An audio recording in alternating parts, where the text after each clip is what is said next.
I ran the whole gamut of experience when it came to sexy times in college.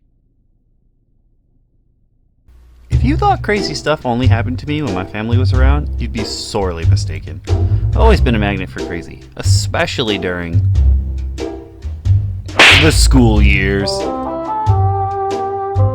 Now, one thing you need to know about my college campus is that we have a couple man-made lakes, I guess, and we call them the gunk. They're all connected. And the gunk is some of the most disgusting water on the planet. It's kind of like the Hudson River, except there's just weirder shit in it. Yearly on campus, there's a community service thing that you can do, which is to try and clear out the gunk, because you go in there and you find weird shit like old CRT monitors, thousands of them.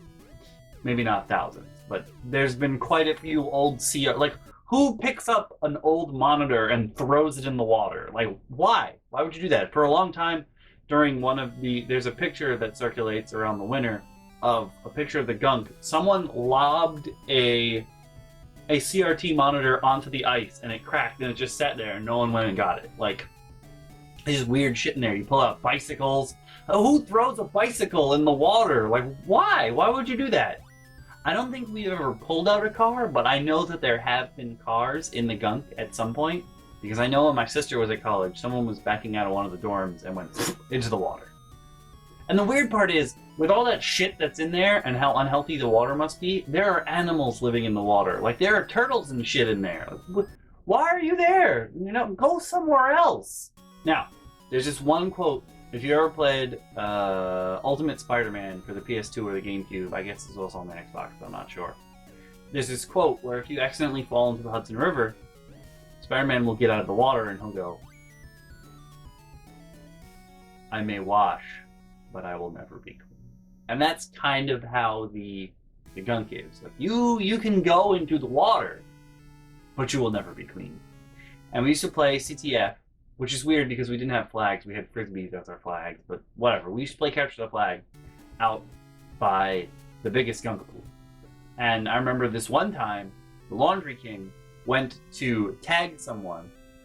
He was trying to get the flag. He went to tag someone. And he got it. He got the flag. He, like, wanted to stop, but couldn't because he had too much momentum built up. And he hit the edge of the water.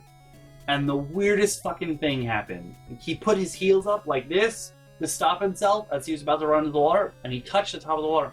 And he slid on the top of the water. He fucking hydroplaned on his shoes. And the water spraying up in the air, hitting him in the chest. Oh, come on!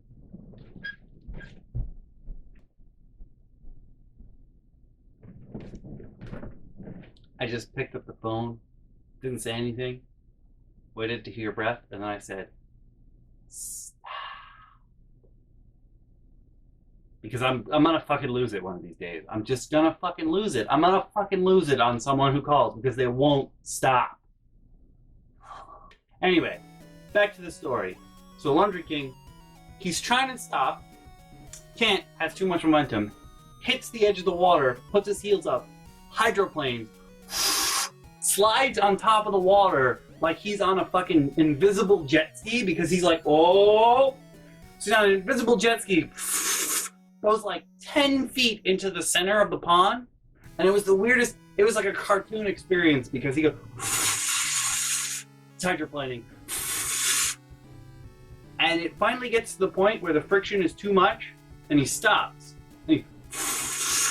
and he floats there for a second, and then shwoof into the water. And we were all like, oh! And he fucking crawls out of the water, and he's like, I have to shower now. And it was the funniest shit ever, because he goes to shower, we're still playing, he comes out, comes back into the match, and he's trying to catch someone by the gunk again, and he trips and falls into the gunk a second time, and he's like, oh, come on! Because, like, he was trying to get someone, and he tripped and slipped, and he go, whoop, and he just fell into the water. And felt so bad for him, because then he had to go shower again. I mean, you can shower, but you'll never be clean. Speaking of the gunk, I don't know why, maybe I saw it in a movie when I was little or something, but I have always thought that the most romantic, I don't know why, maybe it's from Eternal Sunshine of the Spotless Mind, maybe that's what it's from, but I think one of the most romantic things on the planet is to like just go out and walk on ice with someone. Like, it doesn't sound romantic, but the idea of holding someone's hand and standing on top of water, like walking on water with them, I don't know why, that just sounds so sweet and so cute, and I've never had a chance to do it, but I would love to at some point. I don't want to do I'm hoping the ice doesn't break and we end up like a horrible tragedy movie. I'm hoping it just stays like a nice, cute little rom-com. I think that'd be cute, right? Now, let's get back to the not sexy times. One of the phrases that we heard that was used, you know how I've said before, people like to say things to me like, go sleep in the snow, and I hate it when you word, Scott. Well, one of the other phrases that one of our other suite mates got often after this happened was, New Paltz is not your urinal, Steve. So let me back up and tell you why that phrase came up all the time. So one of the things you may have surmised, because, I went to college and I hung out in the dorms, was that a lot of people like to go out, drink, and party. And, like, you can guess that's not really my thing, but a lot of my friends, drinking and partying was the thing for them. I don't know, it's never really done anything for me. Maybe it's because it takes a lot of alcohol to get me drunk, but also, I've noticed over the years that one thing that sets me apart from my peers is that I can't turn off protector mode. So like if I go out drinking, usually I'm the one who's least drunk, and my job is to keep everyone in check. So even if I have a whole bunch of alcohol, I'm still like, no, I have to make sure everyone's okay, everything's fine.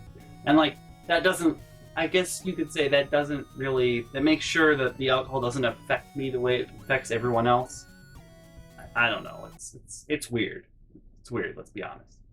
Now, Steve has very much a habit. This is Round Steve we're talking about, because there's like 800 Steves. So Round Steve, my sweet mate, he has a habit of getting super drunk and doing things that are just terrible ideas. And when he was a freshman, the first drunk story I ever heard of him, he was a freshman, he lived with Rebel Monster all 4 years. So when he was a freshman, they had bunk beds in their room because they were in a triple. And Round Steve came back so drunk that he was like, fuck! How am I supposed to get into my bed? Fuck! And he doesn't remember anything past that point of being like, fuck, how am I gonna get up there? But the next morning he woke up and he was in bed. And he was like, what the fuck? Who put me here? Which is funny because no one in that room, like, Rebel Monster's a strong dude, but him and his roommate were definitely not people to pick someone else up and throw them in the bed. Like, it wasn't gonna happen, especially not with Round Steve. So Round Steve occasionally does things that he does not remember at all when he's drunk. This particular occasion he does remember, however. Remember, the phrase is, New Paltz is not your urinal, Steve! So, let's go back a bit. You remember my friend with benefits? On one of her birthday parties, maybe it was her 21st, I'm not 100% sure. Because, when you're in college, nobody really waits until they're 21 to start drinking. They just start drinking whenever. So, maybe it was her 21st, I don't know, but they actually went out to drink and party and what have you. And Round Steve invited himself, because that's something Round Steve does. Round Steve invites himself when other people are doing things. Like, even if it's a date situation, and Round Steve hears you're going somewhere, he's like, I'll come too. Okay. And we've all been, like, too polite to be like, no, fuck you, Steve. So, when Round Steve's like, I'll come too, you're like, alright. I thankfully, because I was always out doing stuff, I didn't go on too many trips with my sweet mates. That sounds terrible that I'm saying thankfully, but I just mean, thankfully in this situation, the one time I remember going on a trip with my sweet mates, Round Steve also invited himself. So I guess it wasn't with my sweet mates, but it was with some of my sweet mates, whatever. You know what I'm talking about. He invited himself, and we had no room in the car, and I ended up sitting on his lap. And as you can guess from his nickname that he's Round Steve, it was a very uncomfortable ride. Very uncomfortable ride. And I've done some uncomfortable things with Round Steve. I once went out on a date with him to the Chinese restaurant in town because he forgot his wallet, and it was a joke, but it kind of stuck. I felt like it was a date that I had to pay for dinner for him, but whatever. Shit happened. So anyway, he went out with my friend with benefits and a couple other people for her birthday party. They went out drinking, and on the way back, he had to pee. Now, a normal person would have been like, all right, I'll pee in the bar, even though it's disgusting and I'm sure everything's wet and what have you. I'll pee in the bar. No, didn't occur to him at the time. No. So I go outside. A normal person would be like, all right, I gotta pee really bad. I'll find a business. No. Doesn't. I'll go to someone's house that I know on the road. Didn't apply in this case, so no, that was out just too. Then there's, I'll pee out of sight. And when you're drunk, that doesn't occur to you. Doesn't fucking matter. So the building, out of all buildings in town, that Round Steve decides he's going to pee on, he pees on the courthouse, which is attached to the firehouse, which is attached to town hall. So there's probably some kind of authority figure in there at all hours of the day, pretty much. So he starts peeing, and I was not there. I missed out on this story, which makes me so sad. Well, I mean, I've obviously heard the story if I'm relaying it to you, but I missed out on the experience of New Paltz not being your urinal.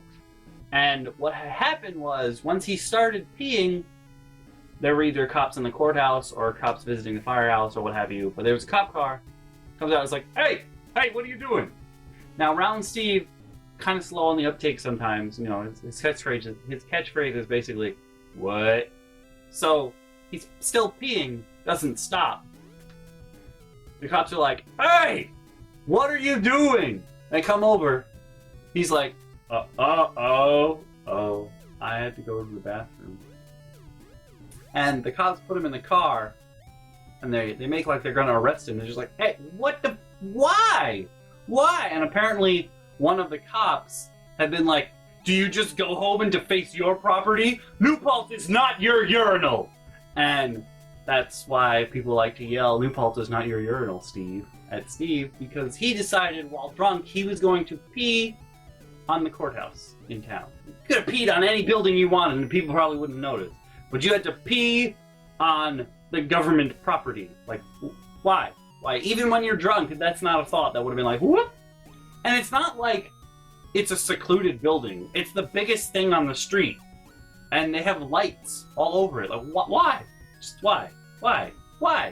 Why would you choose out of everything in New Paltz? I mean, meanwhile, New Paltz is like 80% woods. Okay? It's like 80% woods.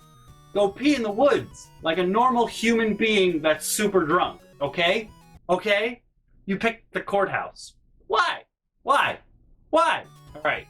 So this is something I'm sure all the guys who watch these videos will agree with me with. I don't know why, but it's a thing. So this one time, my friend with benefits was like, what do you want to do sexually? Like, what's your fantasy? And I was like, desk head. And she was like, what, I don't understand. What is desk head? Desk head is when you're sitting in a chair at a desk and the girl is underneath the desk sucking your dick. I don't know why, but if you ask a guy, even if they're like, I never thought of that, like 2 minutes after the I never thought of that, they'll be like, oh my god, I want that. I don't know why, it's a thing, we want it. All dudes want it. It's just, you just want it. We don't know why, you just do. Maybe it's some weird, I don't know, it's some very strange fetish thing. My friend with benefits, so we would make jokes about it. And there's a couple photos where she's sitting under my desk, and I'm pantomiming being pleasured. Because it was a thing, and really no one else knew that we were doing stuff at the time. So it was especially funny to us, because it's something we might do in the future, maybe. You don't know. We don't know. And it ended up not happening, because, you know, she just didn't care when I was sick and what have you. And other such nonsense that happened, but it never happened. And generally speaking, I have a very strange relationship with my friend with benefits, because for the most part, if she talks to me, it's usually a passive-aggressive message, and she's either upset, angry, or lonely. Like, she doesn't talk to me as a friend, I guess, anymore. It's more like someone that's like I'm more of a counselor to her, or someone to take her anger out on. Though occasionally she'll send me nice, happy messages. And a couple of years after college ended, I get a message like in the middle of the night, and I'm like, oh, what does she need help with now? And she's like, hey, it happened. And I'm like, what happened? She's like, desk head.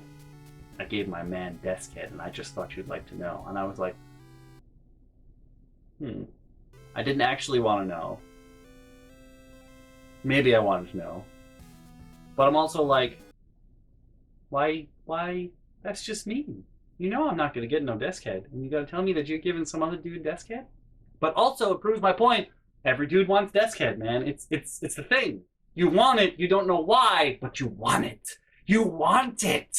Now, as I told you before, parties really weren't my thing. But if I got invited to one and it sounded interesting, I usually went. So, the Japanese kids on campus, they had parties if they were in the apartments.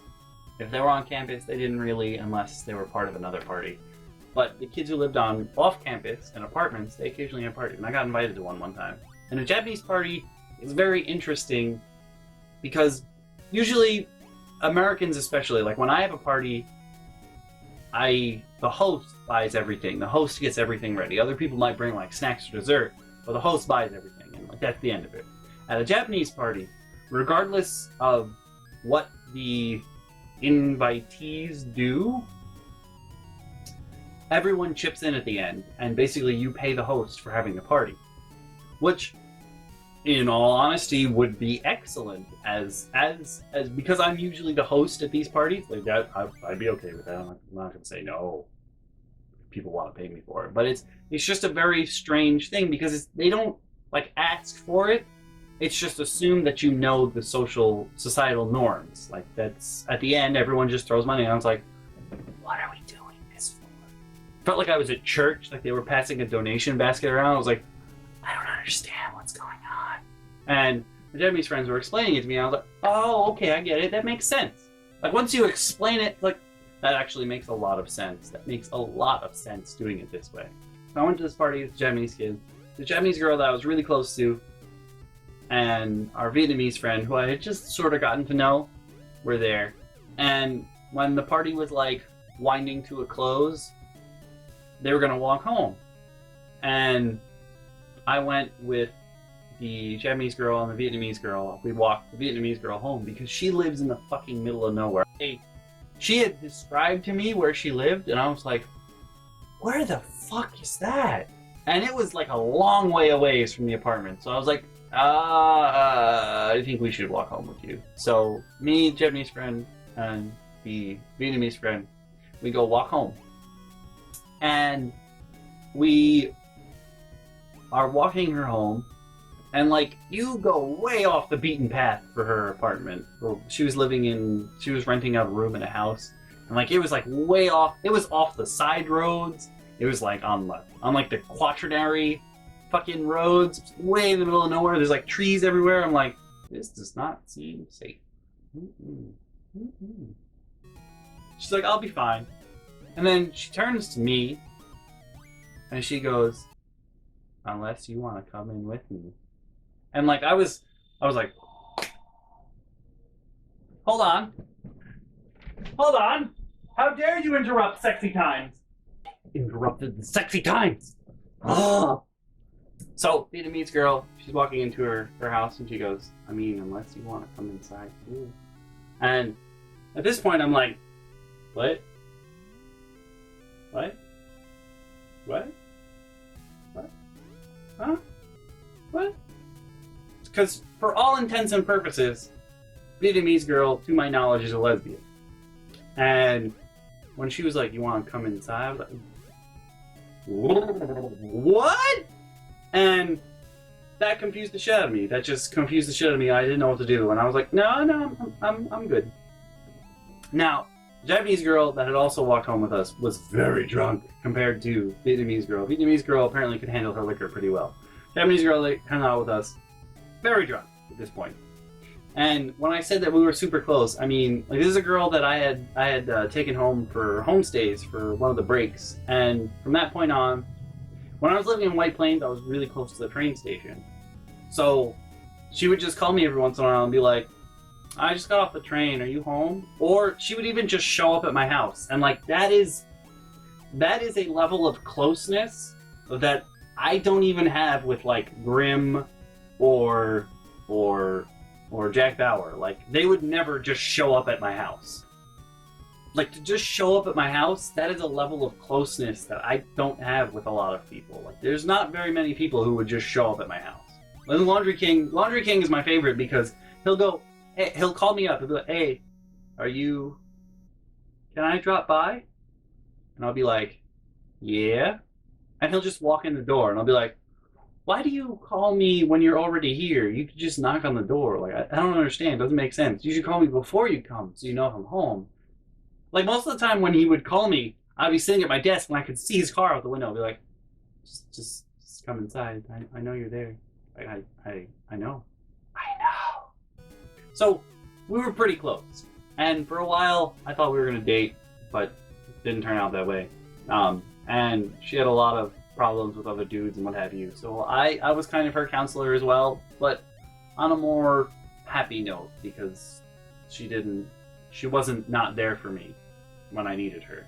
She was a much better friend than my friend with benefits was. So on the way back, she starts complaining about dudes in her relationship, and I realized when I have a teeny bit of alcohol in me, normal people lose their inhibitions and what have you.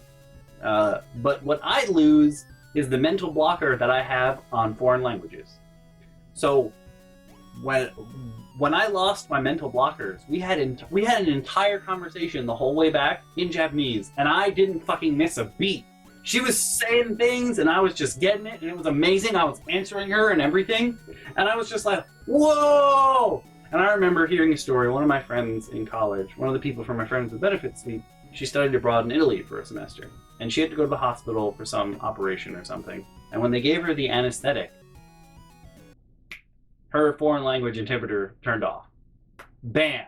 She spoke and understood 100% of everything anyone was saying to her. And she only spoke in response in Italian, and it was perfect. And I realized, wow, that actually does work.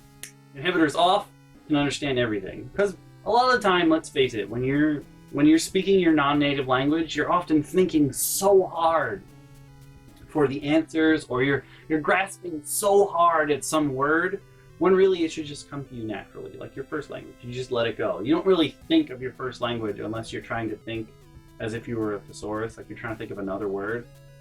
Or you have lethological, where a word is on the tip of your tongue. But for the most part, your first language comes to you naturally, but when it's your foreign language, you have this thing in your head that's like, no, you have to think and you have to translate. No, you just let it go. So when I have a little bit of alcohol in me, foreign language inhibitor turns off, boom, I'm good. I don't have any fucking trouble. We're walking back, and she's like, I don't want to go to the party anymore. And I'm like, well, then where do you want to go? And instead of being like a normal person, she apparently turns into a baby when she's really drunk, and she just laid down in the parking lot of a gas station at like midnight. Laid down. I was like, what are you doing? And she was super drunk and being a super big baby, and so she was just like, I'm not moving. I'm gonna stay right here because I don't want to go back. And I'm like, okay, this looks really bad. I don't know what's going on here. What am I supposed to do about this? And we start having this playful argument, and I'm like, I'm gonna drag you through this parking lot. Don't think I won't. And I grab her arm, and she starts screaming bloody murder, and I'm like, stop, people are gonna think I'm raping you or something. Quit it. No, you can't do this. And that was one of the strangest yet most fun experiences of my life. Just like being sort of drunk with someone, but where both of us don't give a fuck about the rest of the world. So it became like we were in our own little microcosm of New Paltz. Like it was just us in this environment. We could be as loud as we wanted. We didn't care. And I've never sat in the parking lot of a gas station before and just had a good time. The conditions for making this situation occur were not the best. What was going on was probably not the best because I'm pretty sure someone else was having a party and they heard us. And I was kind of worried they were actually going to call the cops for a while, but I guess they didn't. I guess they didn't give a shit. Which is a pretty New Paltzy thing, just not giving a shit because, most people are high and what have you. But That was a real good time. And I feel like we would have made a good couple, to be honest. But that doesn't matter because she's married now. Oh. Hey there, guys and gals. I hope you're enjoying Season 2 of On Fairy Tales, The School Years. As always, you can click the link on the left to see the previous episode, or you can click the link on the right to see the playlist where you can see all the episodes so far.